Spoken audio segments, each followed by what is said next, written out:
Assalamualaikum, Tabik pun bertemu lagi dengan saya Irwan SP Channel. Para pemirsa, para komista, sahabat petani sekalian, kali ini kita membahas mengenai harga kopi. Penghasil kopi di dunia ini didominasi oleh 5 negara. Yang pertama yaitu Brazil, yang kedua Vietnam, ketiga Kolombia, keempat Indonesia, dan yang kelima itu ada di negara Amerika Latin juga. Harga kopi di dunia ini turun naiknya dipengaruhi oleh persediaan kopi di 5 negara ini. Jadi bagaimana keadaan negara Brazil, Vietnam, Kolombia, dan Indonesia, bagaimana persediaan kopi mereka, inilah yang akan menentukan turun naiknya harga kopi.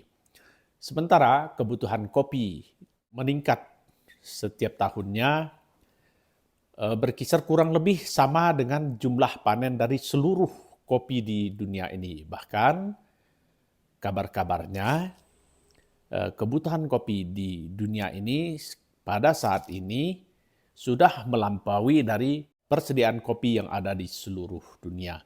Jadi hal inilah yang menyebabkan harga kopi di dunia beberapa tahun belakangan ini meningkat tajam. Namun beberapa bulan yang lalu, mulai dari bulan Juni, terjadi penurunan harga kopi hingga ke level 40-an ribu untuk kopi robusta per kilogramnya. Apa yang mempengaruhi penurunan harga kopi ini? Yang pertama adalah keadaan panen di setiap negara. Jadi panen di setiap negara, katakanlah ada 4 negara penghasil kopi utama di dunia, Brazil dan Indonesia itu sama, bahkan Kolombia juga sama waktu panennya, sementara Vietnam itu berbeda waktu panennya.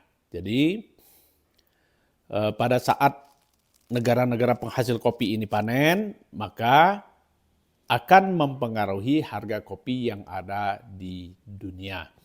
Jadi panen di Indonesia dan Brazil itu dimulai pada bulan Mei, Juni, Juli hingga September. Itu waktu panen Brazil dan Indonesia. Biasanya pada saat panen ini terjadi penurunan yang besar. Kemudian setelah selesai panen, mulai Agustus, itu sudah panen-panen terakhir, akan terjadi kenaikan harga.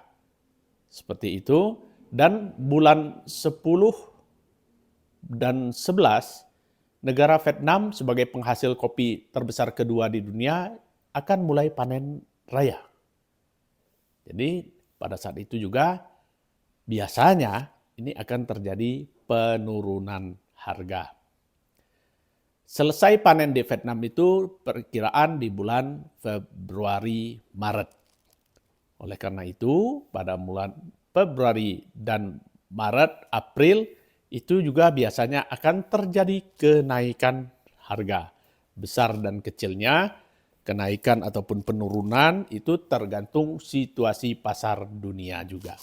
Jadi harga kopi para petani sebenarnya ditentukan oleh keadaan ataupun situasi pasar kopi di seluruh dunia. Jadi yang dimaksud pasar kopi di seluruh dunia ini jangan membayangkan pasar mingguan ataupun pasar harian yang ada di tempat kita, bukan seperti itu, tetapi pasar kopi ini bisa dikatakan pasar imajiner di mana kopi itu diperdagangkan suratnya saja di bursa-bursa komoditas di dunia. Nah, misalnya perusahaan A punya stok 10.000 ton. Nah, ini siapa yang mau beli? Seperti itu kira-kira. Nah, ini perdagangan inilah sangat mempengaruhi harga kopi di seluruh dunia. Jadi kopi ini harganya mengikuti harga internasional, bukan harga lokal. Jadi ketika harga kopi di Indonesia turun, maka sudah dapat dipastikan harga kopi di negara lain pun sebenarnya lagi turun. Begitu juga kalau harga kopi di Indonesia naik, maka sudah dapat dipastikan harga kopi di seluruh dunia ini lagi naik. Jadi ini bukan pekerjaan daripada pengepul lokal, bukan. Tapi ini adalah pekerjaan seluruh pelaku-pelaku pasar di dunia. Dan penetapan harga komoditas kopi ini setiap hari itu ada penetapannya di bursa. Yang mana kalau di Indonesia, bursa ini tutupnya jam 2 malam waktu Indonesia bagian barat. Jadi disitulah kita melihat pergerakan harga kopi. Dan pada penutupan harga kopi jam 2 malam di Indonesia, itulah yang akan menjadi penetapan harga kopi esok harinya. Jadi demikian seterusnya. Oke, para pemirsa, para kopista, sahabat petani sekalian, semoga informasi ini bermanfaat bagi kita semua. Jangan lupa like, share, komen, dan subscribe. Dan ngopi pagi.